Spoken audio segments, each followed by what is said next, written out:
betohem.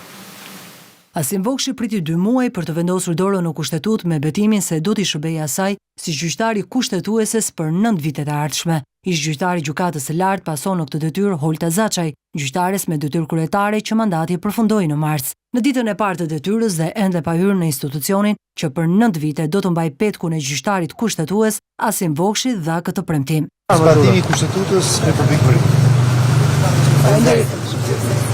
Asim Vokshi është përtëritja e parë e trupës gjyqësore të kushtetueses me 3 antarë të saj. Në pritje janë edhe zgjedhja e 2 pasuesve të Sonila Betjes dhe Elsa Toskës, e para si emërtesë e presidentit dhe e dyta e kuvendit. Me largimin e Holta Zaçaj dhe ardhin e Asim Vokshit, përkohësisht detyrën e kryetares do ta ushtrojë Marsida Xhaferllari, si gjyqtarja më e vjetër në detyrë. Dosjet e rëndësishme të cilat do të shqyrtojë gjykata kushtetuese tani më me 1 antar të përtërir janë kërkesa e qeverisë për urdhrin e gjykatës së posaçme për pezullimin nga detyrat qeveritare të Belinda Ballukut. Të tjera çështje për të mbyllur brenda 2025-s janë për Sali Berishën dhe Ilir Beqajn, që kundërshtojnë masa ndaluese të dhëna nga SPAK dhe të lëna në fuqi nga shkallët e tjera të gjyqësorit.